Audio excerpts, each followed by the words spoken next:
Wow. I mean, that was TakeOver for you. Am I right? Am I right? And not the easiest one to call either. I'm usually fairly decent at this, but this one had me on a few. Let's talk about it. What's going on, YouTube? Your bro here, Apollo from Down, Down, Up, Up. And it's time to talk about what just happened the night before at NXT TakeOver New York 2019. First of all, one side note, Kushida. That's right, the Japanese superstar known all over the world has finally come to WWE. This is something I thought we would see in January, if I'm going to be honest with you. But no, nothing. Nothing until this point where they showed footage of him signing with NXT in the back and sitting in the crowd. So Kushida has made it to NXT. Cannot wait to see what he's all about. Now, as far as the actual show goes, the matches were great. This was a solid, expected takeover for WrestleMania weekend. And as usual, how is the WWE pay-per-view going to compete with TakeOver?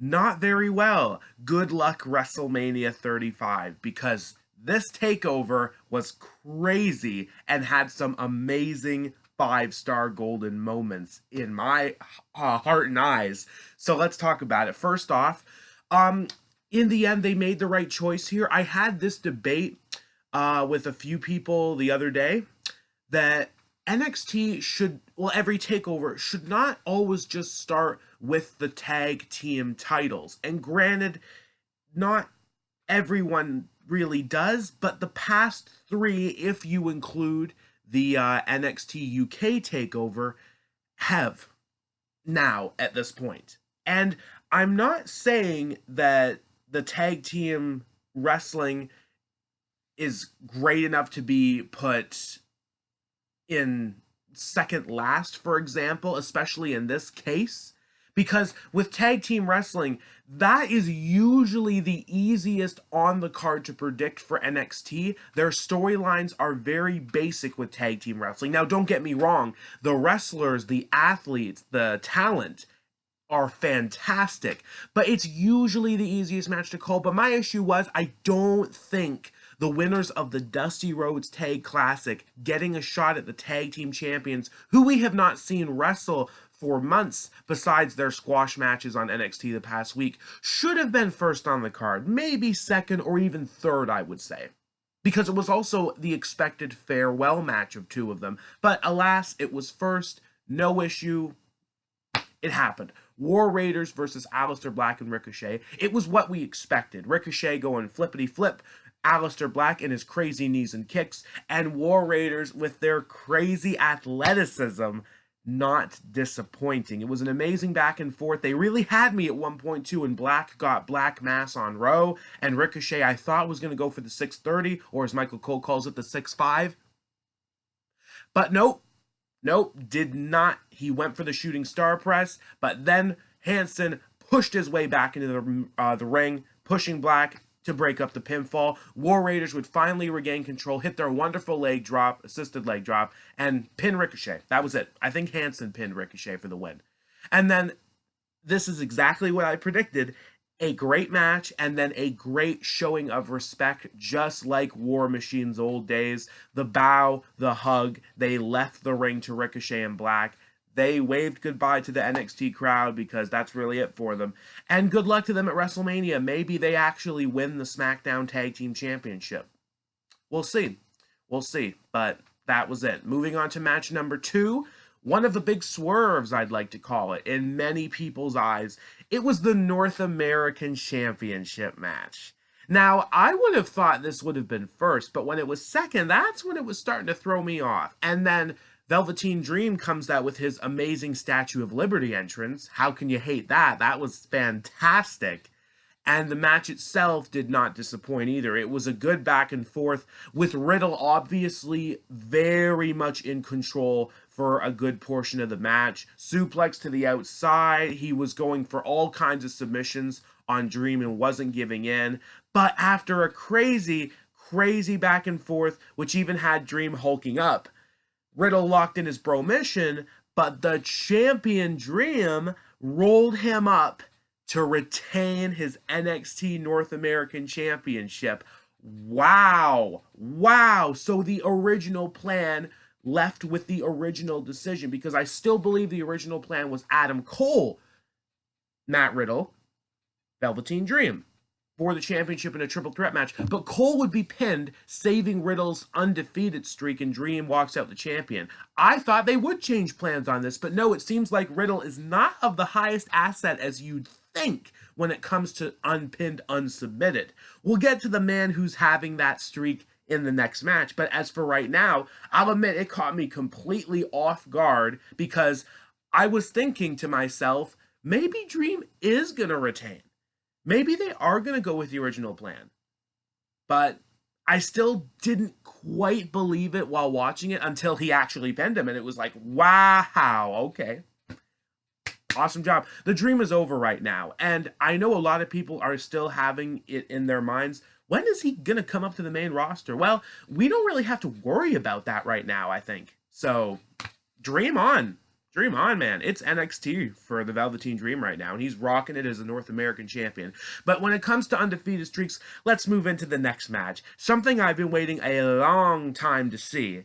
It was Pete Dunne, Walter, UK Championship on the line. Now, I've thought about this match a bit.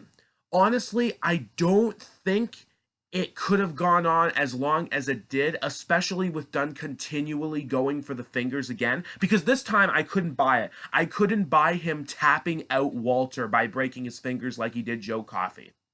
And I'll be honest with you, this match wasn't as great as the Joe Coffey Pete Dunne match, but it was pretty darn great, if you know what I mean. It had some amazing spots where Walter was just chopping and kicking the heck out of Dunne, and vice versa. There was no limits in this match. Pete Dunne even got the bitter end on him. I didn't think he was going to do that, but Walter kicked out. And then finally, after all the punishment and torture, Walter, it wasn't even like a power bomb. It was like a power throw from the top rope, went back up, hit a splash, and then pinned him. That was it. Walter won with the splash from the top rope, and we have a new NXT UK champion. Wow.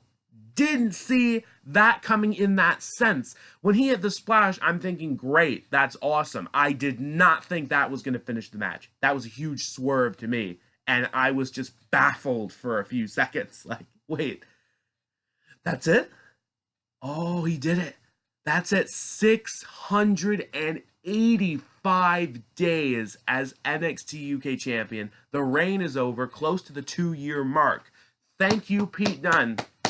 That was awesome. I cannot wait to see what you're going to do next. And I guess let's move on to the women's match. And this is where I think I deserve a lot of props for my prediction. Why? Well, I had a long discussion in my prediction video, starting with the fact I put down Baszler's reign completely at this point. And I said there must be a new NXT UK NXT Women's Champion. But then I went into further detail on that video and later explained why Shayna Baszler is still gonna be my pick. Because of the one simple fact, they ruined the spot on NXT TV this week. The locker room coming out to help everyone else with Shayna's friends interfering. But no, that didn't happen. Shayna's friends didn't even interfere in this match, which helps my prediction even more. I said it would be great if Shayna could just win this by herself, and she did. She did. She took advantage of the distraction perfectly that Kairi Sane and Io Shirai were on, and tapped out Bianca Belair again. This time, Belair did physically tap out. She didn't pass out either, which looked a lot better, in my opinion. So, it's the down point for the fans for a lot of NXT takeovers. But the thing is, Shayna Baszler feels like a legitimate heel right now. She has so much heat in that division and in takeover arenas with the fans that it works. It works incredibly. So let the reign continue. Let the 2-time women's champion reign continue for the queen, Shayna Baszler. I can't complain. I knew it. I knew she wasn't going to drop the title, and there you go. That's it. But let's talk about the main event. Oh, an emotional match that honestly could have gone either way. It could have gone either way. But It was Adam Cole, Johnny Gargano, 2 out of 3 falls match. Now, the way this match was orchestrated was absolutely gorgeous. And I'm honestly surprised the first or second fall didn't involve any of the Undisputed Era members, besides Cole, who was in the match. The match started great, but then Adam Cole got a very smooth roll through and hit his last shot knee to pin Gargano clean for the first fall. That just came out of nowhere for me, and I feel like the crowd didn't even pop big enough for it to get my full attention. But no, he got him. That was the first fall in the first 7-10 minutes, maybe? I'm not sure. But then Johnny Gargano came back with some awesome moves and got his Gargano escape. And Cole, with the brilliant mind of his, tapped out right away. He did not want to be losing any energy or become injury prone going into the third fall, which seemed like a good idea. But then we got to the third fall after an incredible match with some amazing spots. Gargano's DDT to the apron. Cole's wonderful Canadian Destroyer. But then the Undisputed Era do come out. Distractions. The referee being taken down accidentally. The finisher by O'Reilly and Fish to Gargano. The swift escape by Gargano. Gargano taking them all out, getting back in the ring, but Cole got his super kicks. Another last shot. 1, 2, no. Ho, ho, ho. He kicked out. That was crazy. That was crazy. I couldn't believe he actually kicked out of that. That was so gorgeous. And then Gargano, he found a way. He locked in the Gargano escape again. He backed him away from the ropes, and he held on tight. And finally, after the second submission fall, it happened. Johnny Gargano won the NXT World Championship. Oh, it was such a great feel moment. And I know there was the criticisms, and I think that arena at the beginning of the match was more pro Cole than Johnny. That changed quickly. Let's be honest about that, because Johnny did it. He did it. If they didn't change plans for the Dream retaining, I honestly am not surprised they didn't change plans with Johnny getting the championship. That was such a beautiful moment. I've been waiting so long to see Johnny get the big one, and I thought that had finally come the last TakeOver in Phoenix when he beat Ricochet, but no, this was it. Oh, this was it. He did it, man. He did it. And Adam Cole, in my opinion, is fine. I like the idea now that the Undisputed Era should kick him out. They should. And if he goes to the main roster, who knows? Adam Cole could be the winner of the Andre the Giant Memorial Battle Royal at WrestleMania. Think about it. Wouldn't that be a big deal, at least starting? I'd like that. And let's see what happens then. Okay, as far as this video goes, the only real thing to talk about is the celebration, though. Johnny's wife comes out, Candace, hugs, kisses. They, I think, meet up with some family in the crowd and then walk back to the top of the ramp. But then who comes out? Tommaso Ciampa. The former champion had to vacate the title due to injury in a neck brace. Glad he's doing okay, by the way. And hugging Candace and Johnny. That was special.